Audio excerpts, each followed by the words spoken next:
The convoy appeared from nowhere. 6 black SUVs, tinted windows moving in perfect formation down Peachtree Street. They turned onto the church road, and they did not slow down.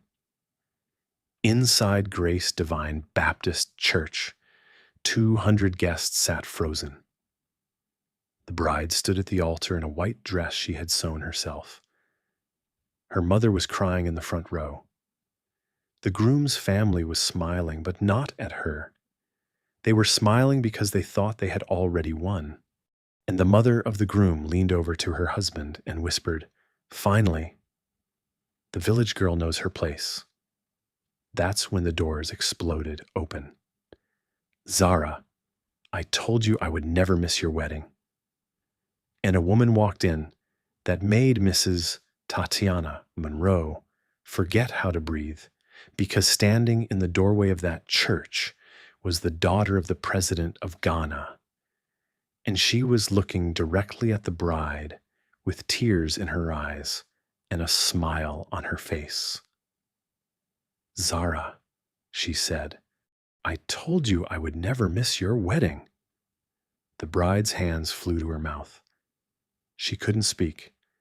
She couldn't move because her best friend, the girl she grew up with in Kumasi, the girl everyone thought had forgotten her, had just shut down half of Atlanta to keep a promise.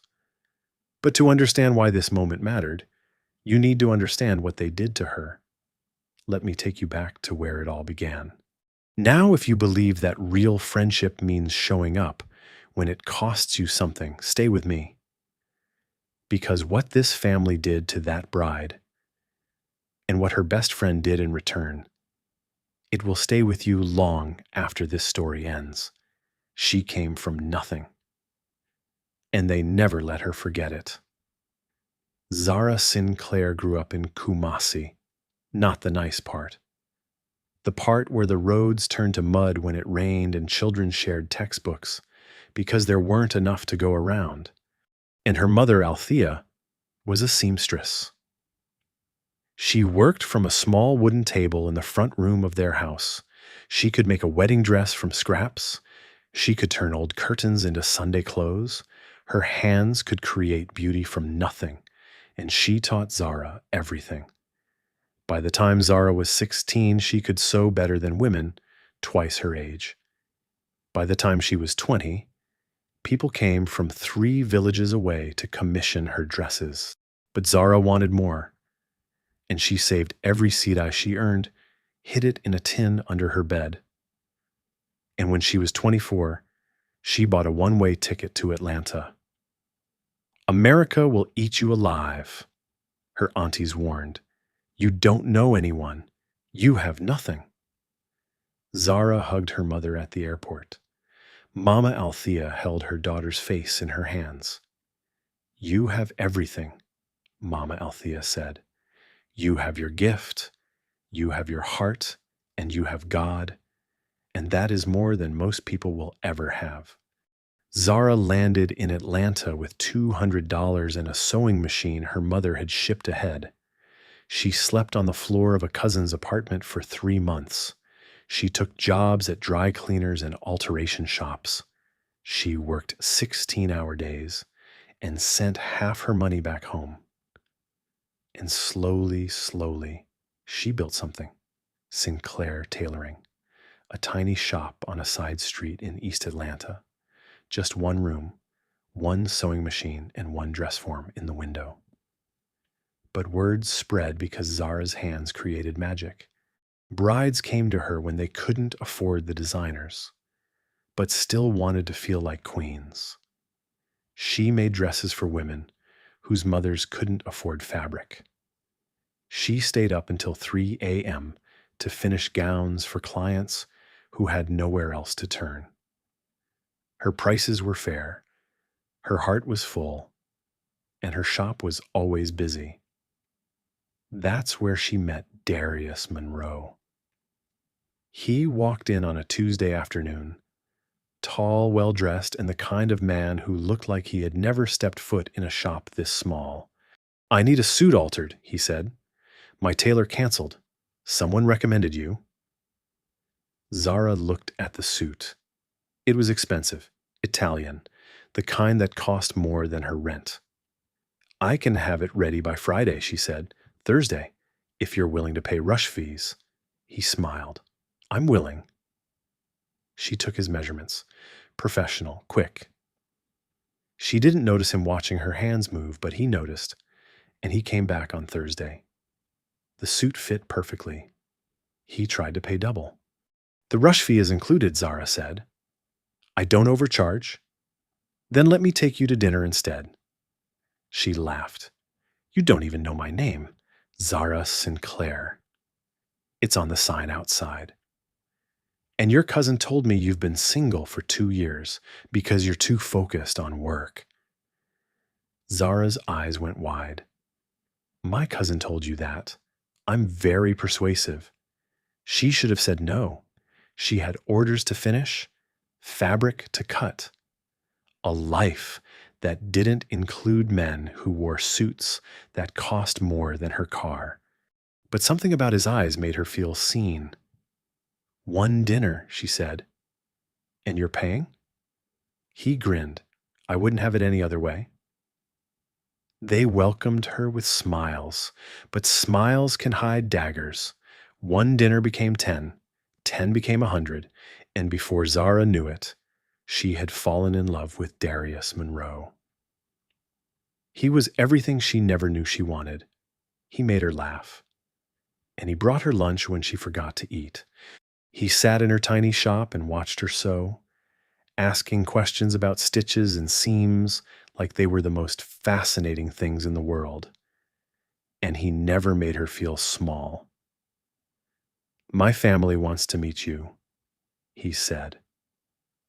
One evening, they were sitting on the floor of her shop, eating takeout from containers. Zara's stomach tightened. Your family? She knew about the Monroes. Everyone in Atlanta's Ghanaian community did. Monroe Holdings, real estate, construction. The family had money that went back 3 generations. They'll love you, Darius said. Darius, I'm a seamstress. You're not just anything, Zara. You're the woman I love. That's all that matters. But Zara knew better. She had seen how rich families treated girls like her. She had sewn wedding dresses for women who whispered about their help. She knew that love could survive many things. But the cold disapproval of a wealthy mother was not usually one of them. Still, she went. The Monroe house was in Buckhead, gated, a driveway that curved like a river, columns on the front porch like something out of a movie. Darius held her hand as they walked to the door. Whatever happens, he whispered, I'm with you. The door opened. Mrs. Tatiana Monroe stood in the entrance, tall, elegant, dressed in a gold-trimmed dress that probably cost more than Zara's entire shop. Her smile did not reach her eyes. So she said, This is the seamstress, not Darius's girlfriend, not Zara, the seamstress. Zara felt the cut. She ignored it, smiled, extended her hand. Thank you for having me, Mrs. Monroe. Your home is beautiful. Mrs. Tatiana looked at Zara's hand like it was something she had found on the bottom of her shoe. Then she turned and walked inside without shaking it. Darius squeezed Zara's hand. I'm sorry, it's fine, Zara said. But it wasn't, and they both knew it. Dinner was a performance. Chief Marlon Monroe sat at the head of the table and asked Zara questions about her little business. His daughter Brielle kept glancing at Zara's dress and smirking. Is that handmade? Brielle asked, her voice dripping with false sweetness. I made it myself, Zara said. I make all my clothes. How resourceful! Mrs. Tatiana set down her fork. Darius tells us you grew up in Kumasi, in one of the local areas. Yes, ma'am, My mother still lives there. She's a seamstress, too. Ah, so it's a family tradition, serving others. The way she said serving made it sound like a disease. Darius's jaw tightened. Zara's business is growing every month. She has clients across Atlanta. I'm sure she does, Mrs. Tatiana said. Still, one has to think about the future, about children, about what kind of background they would inherit. Zara felt heat rise in her cheeks, but she kept her voice steady. My mother taught me that character is not inherited, ma'am. It's built every day through how you treat people.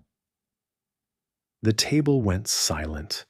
Mrs. Tatiana's eyes narrowed. She looked at Zara, the way a hawk looks at something it's considering eating. Well, she said finally, character. How quaint. Darius drove Zara home in silence.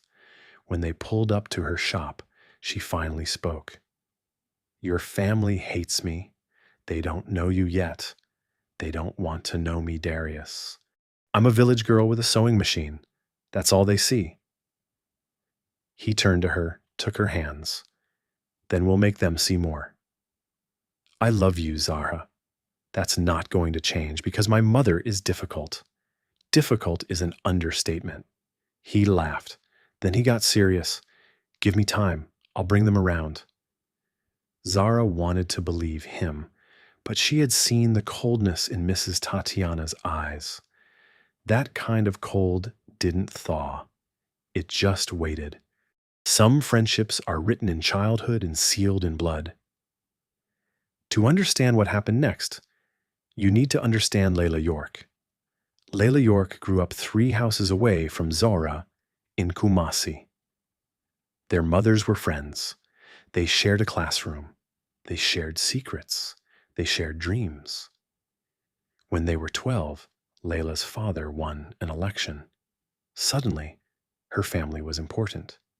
Suddenly, they had security guards. Suddenly, they moved to Accra and then to America. On the day they left, Layla held Zara's hands and made her swear. No matter what happens, Layla said, we are sisters forever. When you get married, I will be there. I swear on my life. When you get married, Zara laughed. I'll make your dress. Deal. They kept in touch. Letters at first, then emails, then phone calls. As Layla's father rose higher and higher in politics, the calls became less frequent. Security got tighter. Privacy became scarce. But they never lost the connection. When Zara moved to Atlanta, Layla was one of the first people she told, come stay with us. Layla had said, my family has a place in D.C. You can live there. I can't do that. I need to build this myself. You're stubborn. I learned it from you. Layla had laughed. Fine, but when you need me, call. I mean it. Anytime, anywhere, I will come. Zara never called. She was too proud, too independent, and too certain that she needed to prove herself without help. But she kept Layla's number just in case. And on the worst night of her life, she almost dialed it. When Darius proposed, Zara said yes. He did it in her shop. No fancy restaurant, no helicopter ride, just the 2 of them, surrounded by fabric and thread, the place where they had first met. This is where you became my whole world, he said. I couldn't imagine asking anywhere else. She cried. She laughed. She said yes. And for one beautiful week, everything felt possible. Then the Monroe family found out. They came with smiles. They came with money. They came to bury her. Mrs. Tatiana arrived at Sinclair Tailoring on a Wednesday afternoon. She didn't call ahead. She simply appeared. Zara was in the middle of a fitting when the door opened. Mrs. Tatiana walked in like she owned the building. Behind her was Brielle carrying an envelope. We need to speak, Mrs. Tatiana said. Privately? Zara looked at her client. A young woman who was there for a bridesmaid dress? I'm with someone right now. She can wait outside. No, she can't. I'll be with you in 15 minutes. Mrs. Tatiana's eye twitched. She was not used to waiting. But Zara turned back to her client and continued the fitting. She refused to be rushed. She refused to be intimidated. 15 minutes later, the client left. Zara turned to the Monroes. What can I do for you, Mrs.? Tatiana sat down without being invited. Brielle remained standing, smirking. I'll be direct, Mrs. Tatiana said. This engagement cannot happen. Zara felt her chest tighten. Excuse me, my son is a Monroe. You are what you are. This is not a match. Surely you understand. I understand that Darius chose me and I chose him. Darius is young. He doesn't understand what he's choosing. But you do. You know what our family is, what we represent.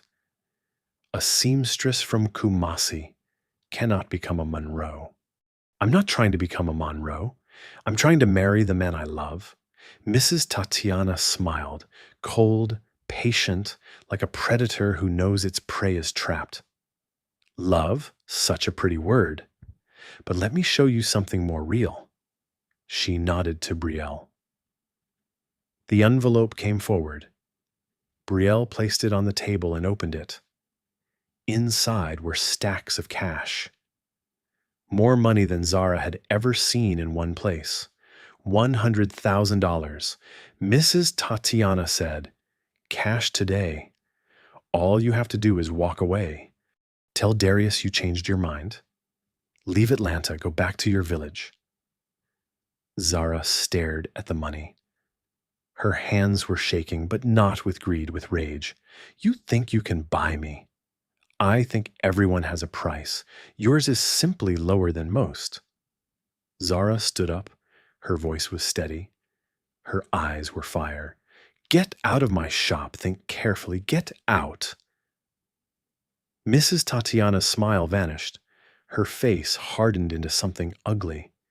You will regret this, girl. You have no idea who you're dealing with. I know exactly who I'm dealing with. A woman so empty inside that she thinks money can replace love. Now leave before I call the police.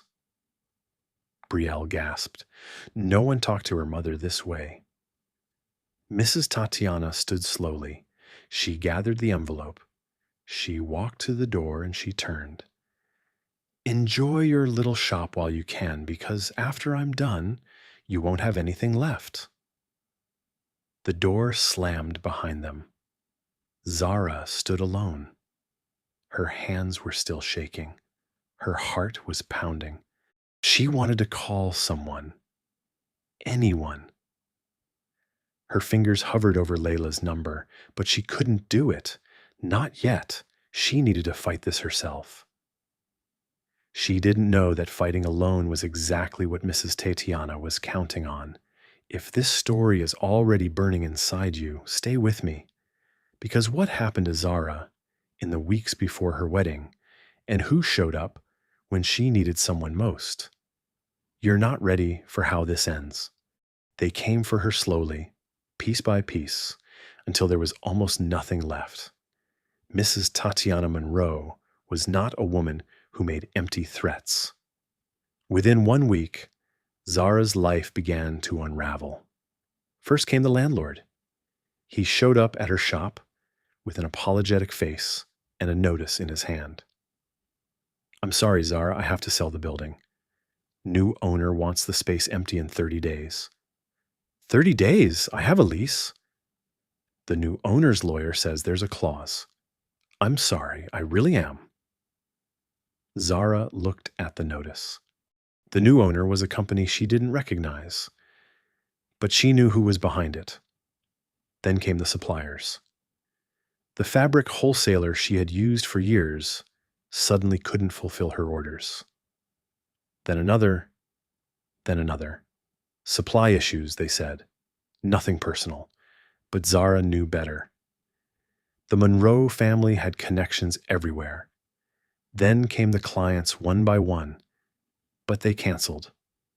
The bride, who had been coming to her for 6 months, suddenly found another designer.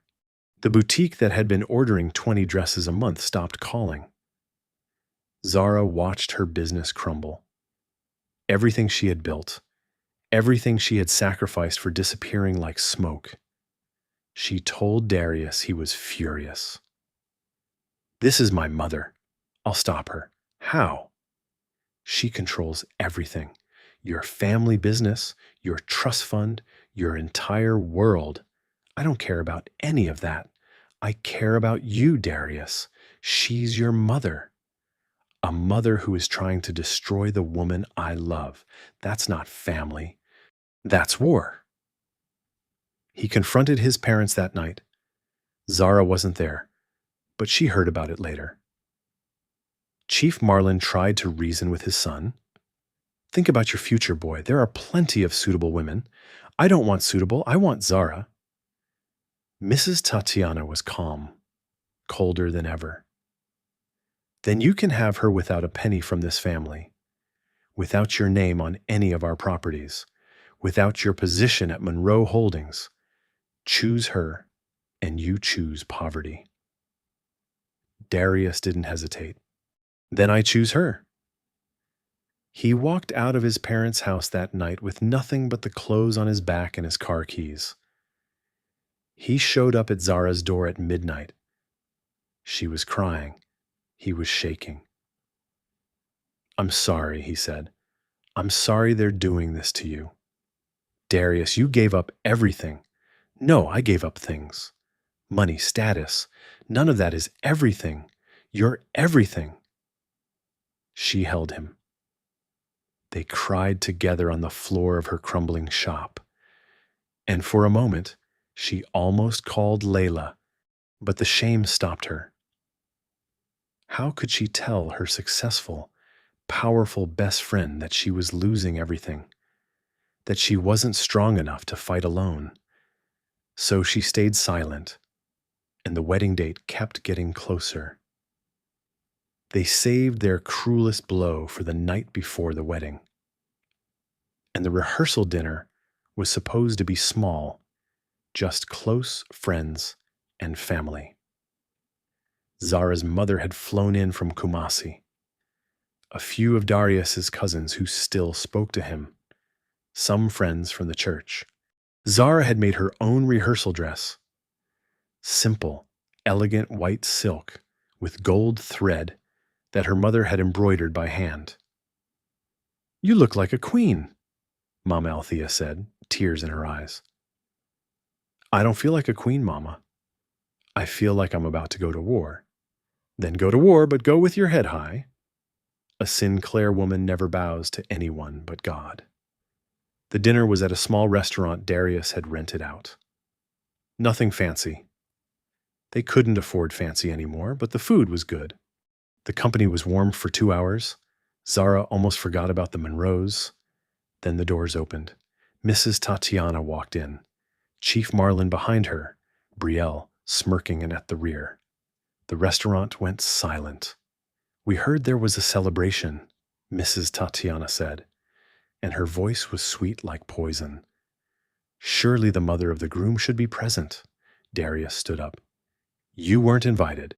I don't need an invitation to attend my own son's wedding festivities, or what passes for festivities in a place like this."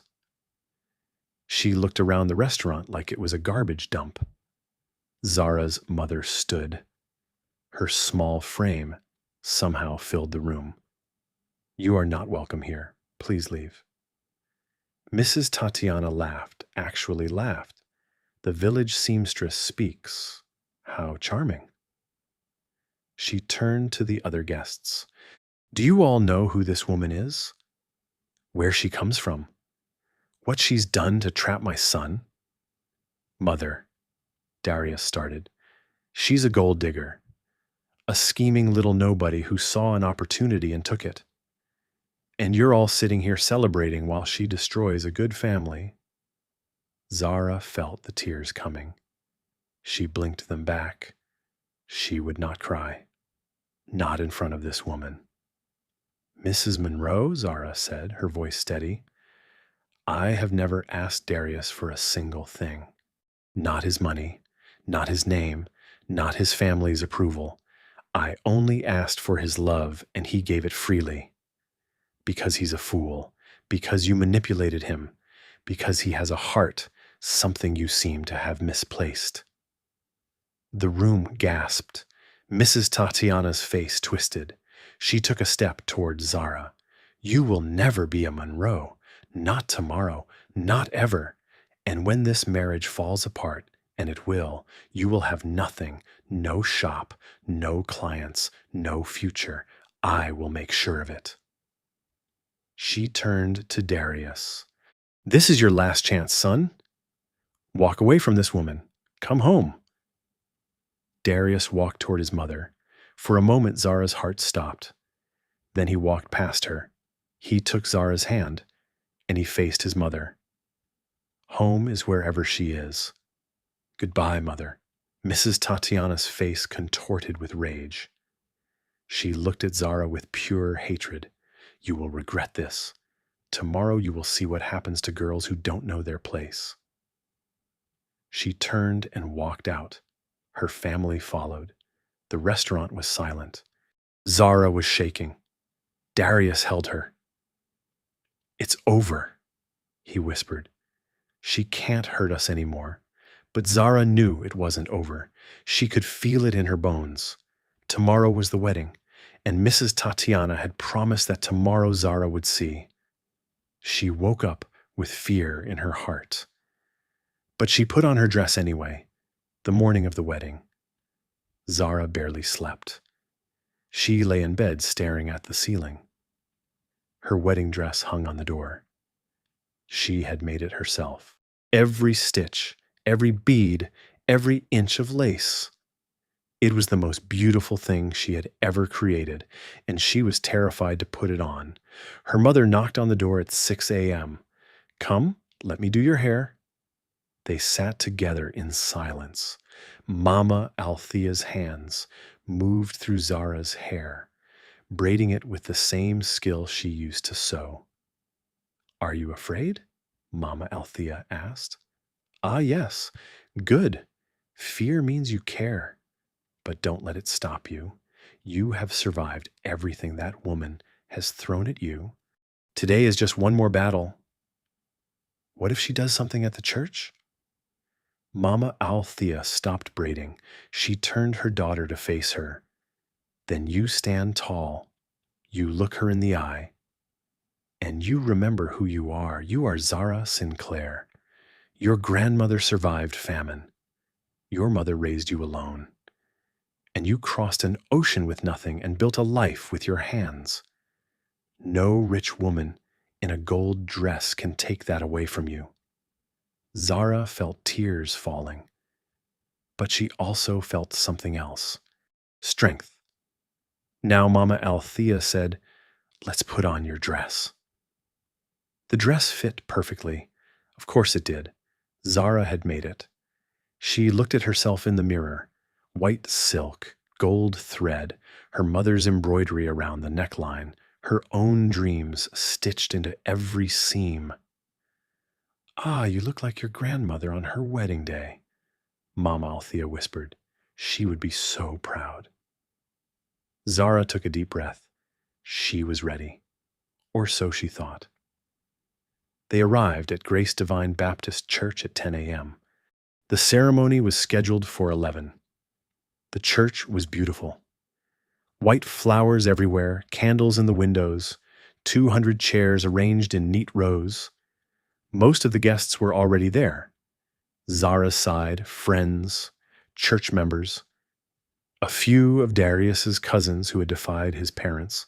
The Monroe family was not there, not yet. Zara waited in the bridal room. Her hands were cold. Her heart was racing. At 10:45, Darius sent her a message. "I love you. I'll see you at the altar.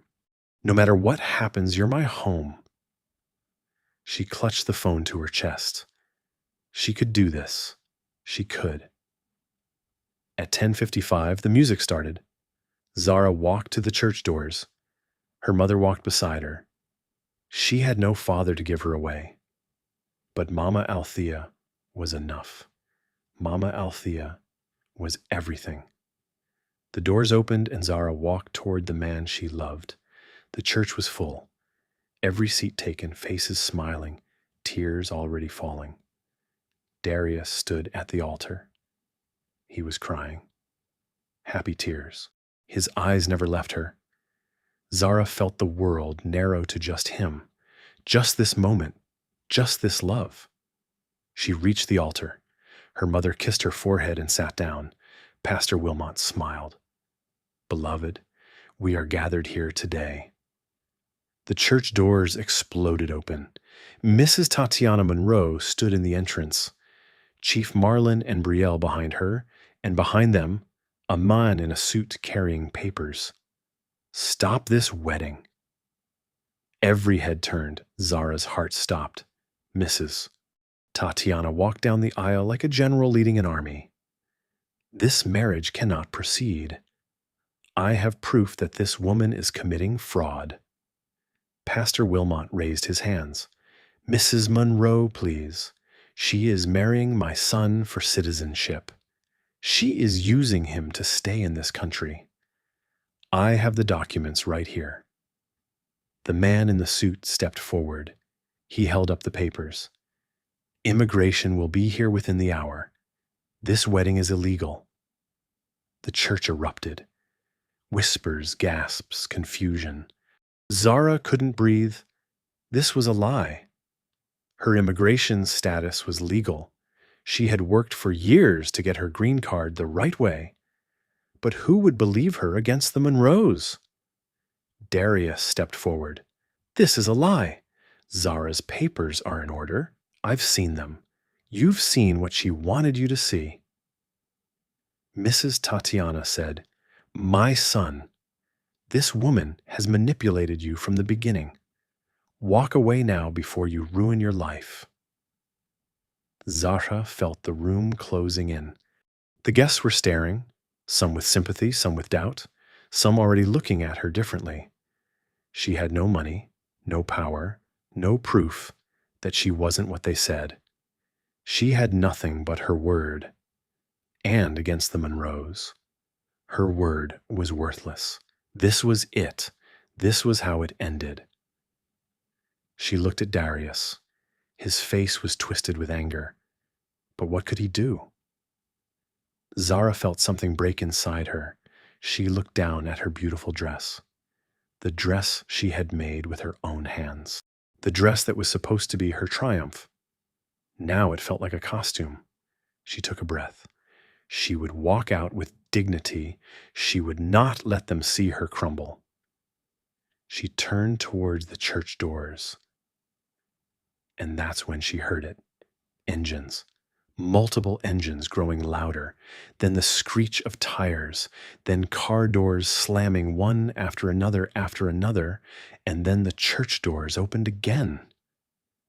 But this time, it wasn't the Monroes who walked through. Some promises are made in childhood. Some are kept by the most powerful woman in the room. 6 men in black suits entered first. Security. Their eyes scanned the room with professional precision. Then she walked in. Laila York, the daughter of the president of Ghana.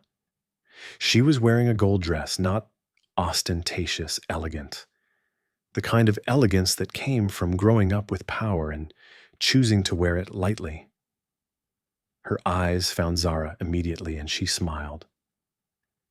Zara, she said, I told you I would never miss your wedding. The church went completely silent.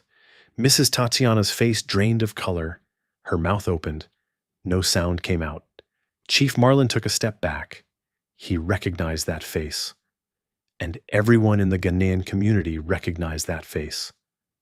Laila walked down the aisle. Her security fanned out, but she didn't look at them. She only looked at Zara. I'm sorry I'm late, she said. Traffic was terrible. and my security insisted on bringing extra vehicles. She reached Zara. She took her hands. You didn't call me. Zara's eyes were streaming tears. I didn't want to bother you. Bother me? Zara, I've been waiting for this call for 15 years. You promised me I could come to your wedding, and you almost got married without me. Zara laughed through her tears. I'm sorry. Don't be sorry. Just tell me one thing. Layla's eyes turned cold. She turned to face Mrs. Tatiana. Who is this woman, and why is she ruining my sister's wedding? The word sister hung in the air like a bomb. Mrs. Tatiana finally found her voice. This woman is committing fraud. Fraud? Layla's voice was quiet, deadly. My sister, Zara, the girl who slept on the floor so she could send money home, the girl who taught herself everything, the girl who built a business with nothing but her hands. She took a step toward Mrs. Tatiana. Let me tell you about fraud, Mrs. Monroe. Fraud is using your family's money to destroy a woman's business because she dared to love your son. Fraud is lying about immigration status to stop a legal wedding. Fraud is thinking that your wealth makes you untouchable. She pulled out her phone, dialed a number, put it on speaker. A voice answered, Laila. Uncle Sebastian, I'm at a wedding in Atlanta. A woman named Tatiana Monroe has falsely accused the bride of immigration fraud. Can you have someone from your office look into the Monroe family's business practices? I have a feeling there are some irregularities worth investigating. Uncle Sebastian, the Attorney General of Ghana. Mrs. Tatiana's face went white. That won't be necessary, she stammered. This is all a misunderstanding. It's no misunderstanding. Laila ended the call. I've known Zara since we were 7 years old. She is the most honest person I have ever met. And you? She looked at Mrs. Tatiana with disgust. You tried to buy her off. You destroyed her business. You humiliated her in front of her community. And for what? Because she wasn't rich enough for your precious family. She turned to the guests. Her voice carried through the silent church. Let me tell you who Zara Sinclair is. When my family moved away from Kumasi, Zara was the only friend who kept writing to me. When I was lonely in embassies and state dinners, Zara's letters were the only thing that felt like home. When my father won the presidency, Zara didn't ask for anything. Not money, not favors, not access. She just sent me a card that said, I'm proud of you. Tears were falling down her face now. That is who Zara is. And anyone who stands against her stands against me. The church was frozen. No one moved. No one spoke. Laila turned back to Zara. Now I believe you were in the middle of getting married. Zara couldn't speak. She just nodded. Laila looked at Pastor Wilmot. Please continue. Pastor Wilmot cleared his throat. Yes, of course. Mrs. Tatiana took a step forward. This isn't over. One of Layla's security officers stepped between them. Actually, Laila said calmly, it is. You have two choices, Mrs. Monroe. You can sit down, watch your son marry the woman he loves, and keep your family's reputation intact, or you can continue this performance. And by tomorrow, every newspaper in Ghana and America will know exactly what kind of woman you are. She smiled. It wasn't warm. Choose carefully, Mrs. Tatiana looked at her husband, at her daughter, at the guests staring at her. Her empire of money and influence suddenly meant nothing. She sat down in the back row, silent, defeated. Pastor Wilmot continued the ceremony. When he asked if anyone objected, the silence was absolute. When Darius said, "I do," his voice rang through the church. When Zara said, "I do," she was crying and laughing at the same time. When Pastor Wilmot said, "You may kiss the bride," and the church erupted. Everyone was on their feet, clapping, cheering, crying. Zara and Darius held each other at the altar, married finally, despite everything. And standing beside them, Laila York, the friend who had kept a promise made when they were children, the woman who had shut down half of Atlanta to be there, the sister who showed up when it cost her everything. Later that night at the reception, Laila found Zara alone for a moment. Why didn't you call me sooner?" Zara shook her head. "I was ashamed. I thought I needed to fight alone. That's stupid, I know." Laila took her hands. "Listen to me. You are my family, not because we share blood, because we share a history. When I was scared to leave Kumasi, you held my hand. When I thought I'd never fit in anywhere, your letters reminded me who I was." She squeezed Zara's hands. "You think I showed up because I'm powerful? I showed up because you showed up for me. Every letter, every call, every time I needed someone who didn't care about politics or money or status, you were there." Zara was crying again. "That's what friendship is, Zara. It's not about being strong enough to handle everything alone. It's about knowing someone will come when you call." She pulled Zara into a hug. "Next time, call me." "I will, promise, I promise." They held each other. Two girls from Kumasi, one a seamstress, or one a president's daughter. Both of them proof that some friendships are written in childhood and last forever.